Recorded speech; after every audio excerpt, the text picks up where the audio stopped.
नमस्कार, मैं हूं साहिल जोशी और हम हैं गिरगांव चौपाटी पर मुंबई में बीएमसी की लड़ाई शुरू हो चुकी है और 21 तारीख को यहां पर वोट डाले जाएंगे। लेकिन उससे पहले सवाल ये उठता है कि मुंबई के साथ महाराष्ट्र की 10 महानगर पालिकाओं में किंग कौन बनेगा। यहां पर चौतरफा लड़ाई शुरू हो चुकी है और इसके वजह से आज हमारे जो 7 खास मेहमान यहां पर आए हैं वो अपनी अपनी भूमिका यहां पर रखेंगे। आप देख सकते हैं कि पहली बार इस स्टेज पर 4 अलग अलग कोने से लोग आए हुए हैं। हमारे पहले गेस्ट हैं महाराष्ट्र नवनिर्माण सेना के नेता संजय चित्रे जी। उसके बाद है माधव भंडारी जो महाराष्ट्र भारतीय जनता पार्टी के प्रवक्ता है। फिर हमारे साथ है चरणजीत सिंह सप्रा जो विधायक हैं और कांग्रेस के स्पोक्सपर्सन है, प्रवक्ता है। और राहुल शेवाले जिनका बीएमसी से काफ़ी नज़दीकी रिश्ता रहा है, वो स्टैंडिंग कमेटी के चेयरमैन भी रहे और इस वक्त शिवसेना के सांसद भी है। कार्यक्रम की शुरुआत हम करेंगे मुंबई का किंग कौन की, लेकिन पहले जो हमारे मेहमान हैं वो 1 मिनट में अपनी पार्टी की भूमिका रखेंगे महानगर पालिका चुनाव को लेकर। चित्र जी, आपसे शुरू करेंगे। महाराष्ट्र नवनिर्माण सेना तीसरी बार इस चुनाव के सामने जा रही है। 3 इलेक्शन लड़ने के बाद जैसे जैसे हम लोगों ने इलेक्शन लड़ने के बाद पहली बार हमें 7 हमारे पार्षद आए थे, दूसरी बार 28 आए थे और अब इस टाइम हमें मालूम है कि कम से कम 70 से 80 पार्षद आएंगे। और जिस तरह नासिक महानगर पालिका में महाराष्ट्र नवनिर्माण सेना की सिंगल लार्जेस्ट पार्टी नहीं, पूरी सरकार गवर्नमेंट हमारे वहाँ पे चलाती है। और जिस तरह 3 साल में हम लोगों ने डेवलपमेंट किया, वही डेवलपमेंट हम मुंबई महानगर पालिका में करना चाहते हैं। जी, माधव भंडारी जी, परिवर्तन की लड़ाई लेकर आप मैदान में उतरे हैं। भारतीय जनता पार्टी परिवर्तन की बात कर रही है। लगता है कि आप शायद भूल रहे हैं कि आप भी सत्ता में थे, लेकिन आपकी पार्टी क्या भूमिका लेकर यहाँ पर उतरी है? पिछले 22 सालों में जिस तरह से मुंबई महापालिका का कारोबार चला और मुंबई की जो नागरिक समस्याएं हैं उनके बारे में जो हालत रही, वो देखते हुए हमने ये परिवर्तन का नारा दिया है। मुंबई के लोग और मुंबई की सारी जनता, मुंबई शहर, अच्छे रास्ते मुंबई में होने चाहिए। पीने का पानी अच्छा मिलना चाहिए, स्वच्छ और शुद्ध पीने का पानी मिलना चाहिए। जो लोग फुटपाथ पर बसे हैं उनको अपना घर मिलना चाहिए, अपना मकान मिलना चाहिए। शिक्षा का प्रावधान होना चाहिए, आरोग्य की सुविधाएं होनी चाहिए। और इसी के साथ साथ महापालिका का कारोबार जो है वो बिल्कुल पारदर्शी, स्वच्छ होना चाहिए, भ्रष्टाचार रहित होना चाहिए। इसलिए हमने ये परिवर्तन का नारा दिया है, परिवर्तन की साथ दी है और हमें पूरा विश्वास है कि जनता हमारे साथ आएगी। परिवर्तन का नारा देकर भारतीय जनता पार्टी शिवसेना की एक समय की अलाय इस बार परिवर्तन का नारा देकर महानगर पालिका चुनाव में उतरे। कांग्रेस के लिए काफी अहम की लड़ाई है इस बार। शिवसेना बीजेपी भी साथ में नहीं है। आप किन मुद्दों को लेकर उतरे हैं? क्या आपको लगता है कि ये मौका है आपके पास कि दोबारा महानगर पालिका में सत्ता पर आने का? देखिए, पहले तो जो 22 साल सत्ता में रहे हैं भारतीय जनता पार्टी और शिवसेना, ये अभी भारतीय जनता पार्टी परिवर्तन की बात कर रहे हैं। यानी किसका परिवर्तन करना चाहते हैं? सत्ता में तो यही रहे हैं। परिवर्तन होगा तो वो कांग्रेस पार्टी आएगी तो परिवर्तन होगा।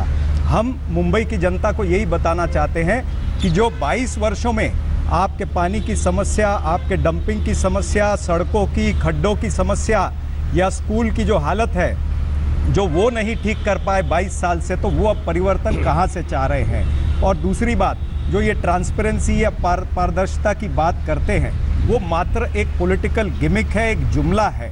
ये जिस तरह से कल्याण डोंबिवली में इन्होंने अलग अलग चुनाव लड़ा था, बाद में इकट्ठे हुए, यही रेप्लिका यहाँ पर होगा मुंबई के अंदर। तो मुंबई की जनता को कांग्रेस पार्टी बताना चाहेगी कि 22 वर्ष इन्होंने आपका कोई काम नहीं किया है, शहर की स्थिति बदतर हुई है। और अगर आपको मुंबई को बदलना है तो मन बदलिए, मुंबई बदलेगी। मन बदलिए, मुंबई बदलेगी। तो असली परिवर्तन तब होगा कांग्रेस की तरफ से। कांग्रेस का कहना है कि जब कांग्रेस सत्ता में आएगी, ना कि बीजेपी या शिवसेना। शिवसेना के लिए इस बार की लड़ाई बहुत ज्यादा अहम है। ऐसा नहीं है कि हर बार आपको कड़ी चुनौती नहीं मिली है, लेकिन इस बार आपके सामने आपकी सहयोगी पार्टी रही है। भारतीय जनता पार्टी आपके सामने खड़ी है, परिवर्तन का नारा दे रही है, यहां तक कि भ्रष्टाचार के आरोप भी लगा रही है। क्या मुद्दे लेकर आप उतरे हैं? क्या आपको लगता है कि जो वादे आपने किए थे उसमें आप कामयाब रहे हैं, सफल रहे हैं? शिवसेना और मुंबई का नाता एक अलग नाता है, एक भावनिक नाता है। और मुंबईकर को पता है शिवसेना का मुंबई का विकास के लिए कितना योगदान है। आज पारदर्शिता, ट्रांसपेरेंसी की अगर बात करते हैं तो सेंट्रल गवर्नमेंट ने पारदर्शिता और ट्रांसपेरेंसी के बारे में जो इकोनॉमिक सर्वे, उस इकोनॉमिक सर्वे में पूरे मुंबई, पूरे देश में पहली आई हुई है। तो हमें किसी पार्टी की और किसी की सर्टिफिकेट की ज़रूरत नहीं। सेंट्रल गवर्नमेंट ने हमारे काम का पूरा ब्यौरा लिया है और उसके तहत उन्होंने इकोनॉमिक सर्वे में पहला नंबर मुंबई महानगरपालिका को दिया है। आज अगर मुंबई महानगरपालिका आप देखते हैं तो देश में पहली महानगरपालिका है जो वाटर सप्लाई में खुद का डैम उन्होंने बनाया हुआ है। देश में किसी भी महानगरपालिका का खुद का डैम ने, इरिगेशन डिपार्टमेंट या स्टेट गवर्नमेंट का, देश की पहली महानगरपालिका है जिसके पास 4 मेडिकल कॉलेज है, 4 मेजर हॉस्पिटल है, 16 पेरिफेरल हॉस्पिटल है। देश में किसी महानगरपालिका के पास नहीं। देश की पहली महानगरपालिका है जहाँ पे 1200 स्कूल में 5.5 लाख बच्चे लोग को पढ़ाया जाता है। देश की पहली महानगरपालिका है जहाँ पे आपत्ति व्यवस्थापन है कि डिजास्टर कंट्रोल रूम का जो व्यवस्थापन है वो देश के किसी भी महानगरपालिका या स्टेट गवर्नमेंट के पास नहीं, जिसका अंतर्राष्ट्रीय दर्जा पे भी उसको प्रोत्साहित किया गया हुआ है, उसको सम्मानित किया गया हुआ है। ऐसे अगर आप देखेंगे तो मुंबई महानगरपालिका देश में जो पहला और एशिया में सबसे ज़्यादा जो वाटर प्यूरिफिकेशन प्लांट है वो मुंबई महानगरपालिका के पास है। ओवरऑल मुंबई महानगरपालिका जो मुंबई शहर के पूरे विकास के बारे में जो योगदान देती है, वो राज्य सरकार के प्रति या केंद्र सरकार के प्रति जो उनको सपोर्ट मिलना चाहिए वो सपोर्ट न लेते हुए खुद के दम पे मुंबई महानगरपालिका और शिवसेना के माध्यम से, शिवसेना के पक्ष प्रमुख हमारे उनके स्वच्छ नेतृत्व के माध्यम से मुंबई का हमने विकास किया है। लेकिन अगर आप लोगों से पूछे तो ये पता चलता है कि भ्रष्टाचार का नाम लेने के बाद मुंबई महानगरपालिका का नाम सबसे पहले आता है। अगर मैं कुछ आंकड़े आपको बताऊं तो पिछले 5 साल में 352 करोड़ के रोड स्कैम्स यहां पर हुए हैं। जो पोर्टल स्कैम्स कहे जाते हैं, कॉन्ट्रैक्टर्स को बैन कर दिया गया था, वो वाले स्कैम्स कहे जाते हैं। इस पर आपका क्या कहना है? अभी भी महानगरपालिका के कॉन्ट्रैक्टर्स पर, अधिकारियों पर आरोप लगता है कि यहां पर पारदर्शिता से काम नहीं होता है, उन पर कार्रवाई नहीं की जाती। जो स्टैंडिंग कमेटी का जिक्र मैं कर रहा था उसको अंडरस्टैंडिंग कमेटी कहा जाता है। ये कारण क्या है? मैं जिम्मेदारी के साथ आप सभी को बताना चाहता हूं और 4 साल मैंने स्टैंडिंग कमेटी चेयरमैन काम किया, अभी आज मैं सांसद हूं।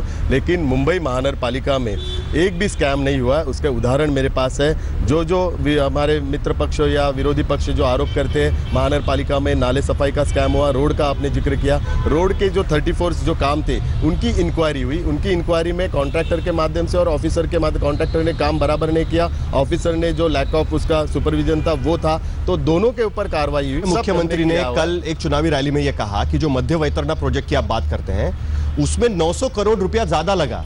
जो प्रॉमिस किया गया था, जितने में ये प्रोजेक्ट पूरा होना चाहिए था, 2012 तक ये प्रोजेक्ट पूरा होना चाहिए था, 900 करोड़ रुपए ज्यादा लगे। उनका ये कहना है कि महानगर पालिका के काम का किसी भी तरीके से ऑडिट नहीं किया जाता और ऑडिट का रिपोर्ट स्टैंडिंग कमेटी पास नहीं करती। इसके वजह से महानगर पालिका में पारदर्शक कारभार नहीं है, ऐसा उनका मानना। आज एक सांसद के नाते और एक स्थायी समिति, माजी स्थायी समिति अध्यक्ष के नाते मुझे माननीय मुख्यमंत्री जी के ज्ञान के ऊपर मुझे ये होता है कि जो माननीय मुख्यमंत्री अर्बन डेवलपमेंट के प्रमुख है उनके पास खुद के पास इतना ज्ञान नहीं, अज्ञान नहीं, इंक्वायरी नहीं। अगर वो आयुक्त को अगर फोन करते थे ये सभी चीज़ों का उनको जवाब मिलता था, सभी चीज़ों का जवाब मिल जाता। जो उन्होंने आरोप किया ऑडिट का, माननीय मुख्यमंत्री जी को पता नहीं ऑडिट का सभी रिपोर्ट 2015 से 2016 तक सभी ऑडिट के रिपोर्ट बीएमसी के वेबसाइट पे है, सीएजी के वेबसाइट पे। मिडल वैतरणा के बारे में बात करते हैं, माननीय मुख्यमंत्री खुद मिडल वैतरणा के यहाँ पे डैम के उद्घाटन के लिए आए थे, तो वहाँ पे उन्होंने खुद सराहना की। आपके आज तक के भी आप वहाँ आपके प्रतिनिधि थे, वहाँ पे मुख्यमंत्री ने खुद स्पीच दिया है, खुद भाषण किया है कि पूरे वर्ल्ड में सबसे ज़्यादा 8 नंबर का वो डैम है और गर्व से उसका जिक्र किया। और वही मुख्यमंत्री केवल अभी चुनावी भाषा बोल के ये आरोप करते, वो गलत है। दुर्भाग्य से मुख्यमंत्री वेबसाइट नहीं देखते, कुछ जानकारी नहीं देते। वो अगर उनके सांसद किरीट सोमैया और आशीष शेलार इनके सलाह पे जाएंगे तो शिवसेना को उनको हराने की जरूरत नहीं, वो दोनों ही उनको हराएंगे। ये अभी 2.5 साल से सत्ता में हैं।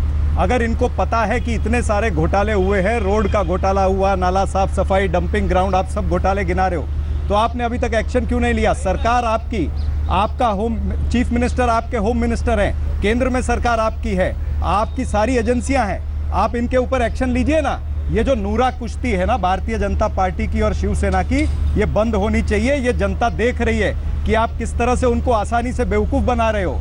तो कहने का तात्पर्य ये है, आप सत्ता में रहे हो आपकी इक्वल रिस्पॉन्सिबिलिटी है हर घोटाले के अंदर। आज मराठी मीडियम के स्कूल 38 स्कूल बंद हो गए, 40,000 बच्चे मराठी मीडियम के स्कूल छोड़ करके चले गए, और आप लोगों ने आज तक भावना के आधार पर वोट लिया है, मराठी मानुस का वोट लिया है, तो आप इसका जवाब देना चाहिए, आप उत्तरदायी हैं इसमें। ये उनका कहना बिल्कुल सही है कि आपने उनके साथ, जैसे इस वक्त शिवसेना कर रही है कि आपके साथ वो सत्ता में है, लेकिन कहते हैं कि डिमोनेटाइजेशन के फैसले से हम संतुष्ट नहीं है, राज्य सरकार के कई फैसलों से हम संतुष्ट नहीं है।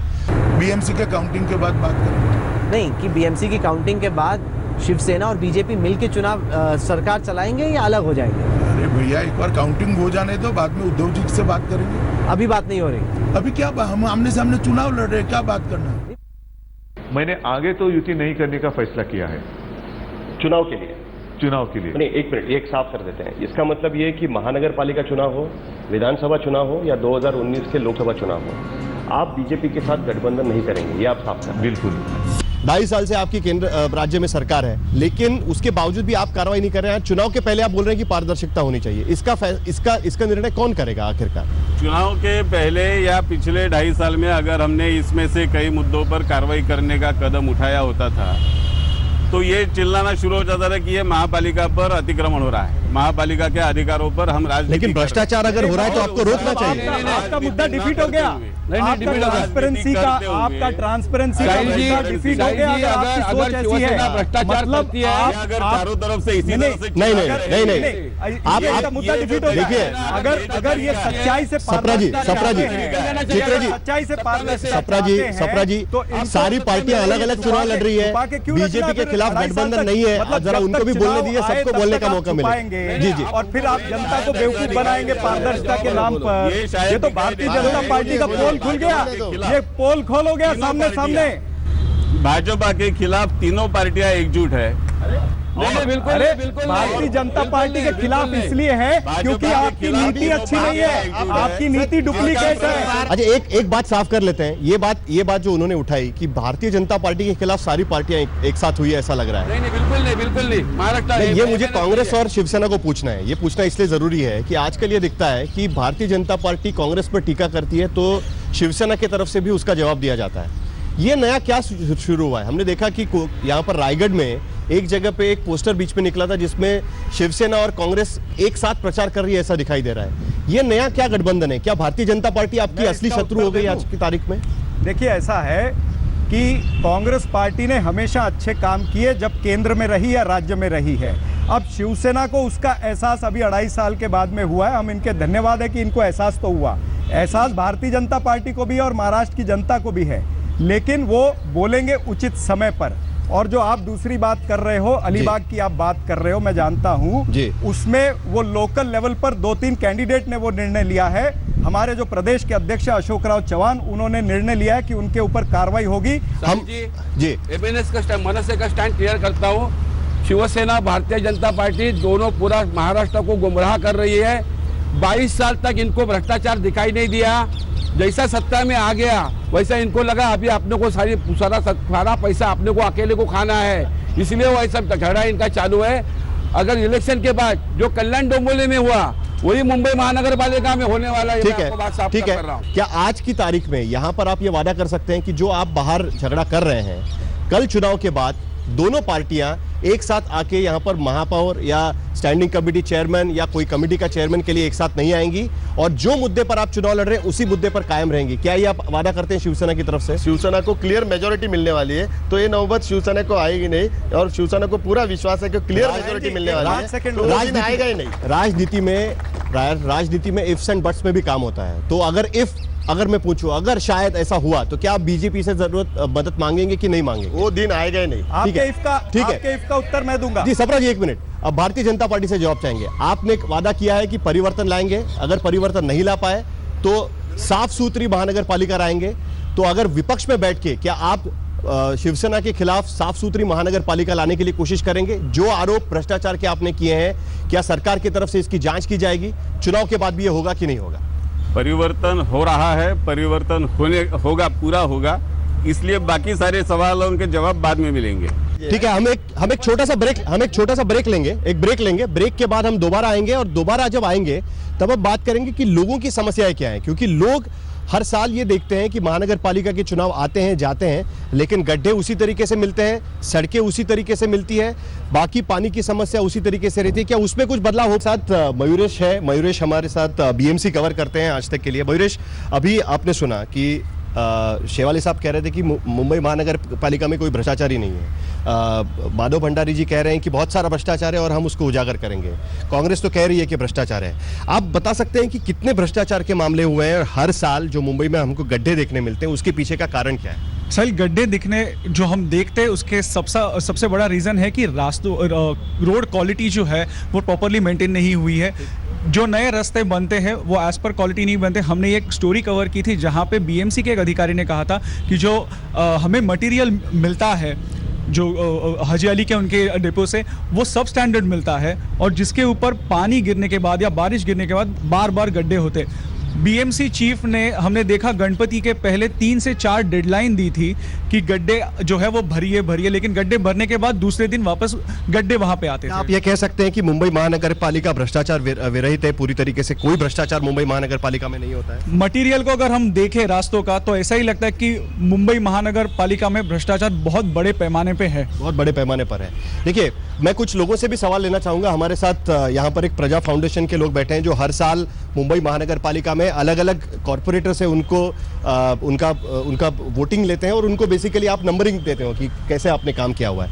आपके नज़र से जो यहाँ पर कहा गया, तो महानगर पालिका को आप किस तरीके से रेट करेंगे? आपको क्या लगता है कि महानगर पालिका के मुख्य मुद्दे कौन से हैं और क्या इसको ये राजनीतिक पार्टियां छू रही?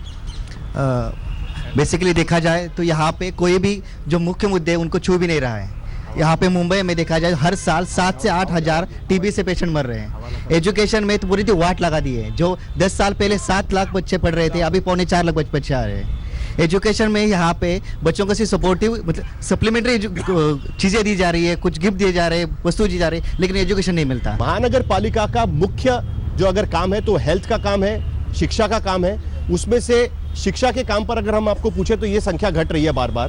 प्राइवेट स्कूल्स यहाँ पर बढ़ रहे हैं, यहाँ पर बच्चों को प्राइवेट स्कूल में बेचा जाता है, बहुत ज़्यादा उनसे फीस ली जाती है, लेकिन महानगर पालिका के स्कूल्स आप नहीं चला पाते। इसका कारण क्या देंगे आप? मुंबई महानगर पालिका, जैसे मैंने आपको बताया कि देश में जो पहली महानगर पालिका है, 1200 स्कूल चलाती है और 5.5 लाख बच्चों को पढ़ाती है। जो संख्या आपने मराठी स्टूडेंट्स के बच्चों की बताई, मराठी की संख्या मैंने इसलिए बताई क्योंकि आप मराठी के मुद्दे पर बात करते हैं। मराठी की संख्या इसीलिए बताई, उनके जो पेरेंट्स हैं वो पेरेंट्स सेमी इंग्लिश के लिए अभी प्रेफर करते हैं और उनकी सबकी डिमांड रहती है कि सेमी इंग्लिश स्कूल चालू करो। आपको बताना चाहता हूं कि मुंबई महानगर पालिका की रिस्पॉन्सिबिलिटी प्राइमरी एजुकेशन की है, यानी कि 1 से 7 तक मुंबई महानगर पालिका ने एजुकेशन देना चाहिए। 7वीं से लेकर से 10वीं या 12वीं तक का एजुकेशन की जिम्मेदारी स्टेट गवर्नमेंट की है। प्राइमरी एजुकेशन की बात कर रहा हूं, बता रहा हूं। तो स्टेट गवर्नमेंट का दुर्भाग्य से कांग्रेस की गवर्नमेंट हो या भाजपा की गवर्नमेंट हो, स्टेट गवर्नमेंट का एक भी स्कूल मुंबई में नहीं है। सेकेंडरी एजुकेशन की रिस्पॉन्सिबिलिटी भी मुंबई महानगर पालिका दे रही है। महानगर पालिका की स्कूल्स बिल्डिंग्स का इस्तेमाल ये प्राइवेट चीजों के लिए किया जाता है। कोई कॉलेज खोल देता है, कोई किसी को दे देता है। महानगर पालिका आपको बताना चाहता हूँ, राइट टू एजुकेशन आरटीई जब से लागू हुआ है तब से सभी महानगर पालिका को बंधनकारक है। प्राइवेट कोई भी संस्थाओं को महानगर पालिका का जो भी इंफ्रास्ट्रक्चर है वो यूज़ करने नहीं देना चाहिए। तो सभी को लास्ट 2-3 इयर्स पहले नोटिस दी करके सबको निकाला गया हुआ और सभी जगह पे मुंबई महानगर पालिका के स्कूल ही चलाए जा रहे हैं। जो महानगर पालिका शिक्षा के बारे में जो बात कर रहे हैं, लेकिन वहाँ पे शिक्षा अच्छी नहीं दी जाती है, मानता नहीं, क्योंकि मैं खुद महानगर पालिका पहले से 7वीं तक महानगर पालिका में पढ़ा हूँ, ठीक है, और बाद में हाई स्कूल में आया हूँ। तो वहाँ का शिक्षा अच्छा है, लेकिन अभी जो माहौल चल रहा है, हर माँ बाप को लगता है कि हमें हमारा लड़का को अंग्रेजी आना जरूरी है, और वो हकीकत है। तो मराठी स्कूल बंद करने से वहाँ पे स्कूल में पहले से ही 1st स्टैंडर्ड से अगर अंग्रेजी का शिक्षा देना चालू करेंगे तो मराठी स्कूल बनेंगे, बंद नहीं करेंगे। लेकिन यहाँ की जो महानगर पालिका है, सरकार है, राज्य सरकार है, उनको कोई इंटरेस्ट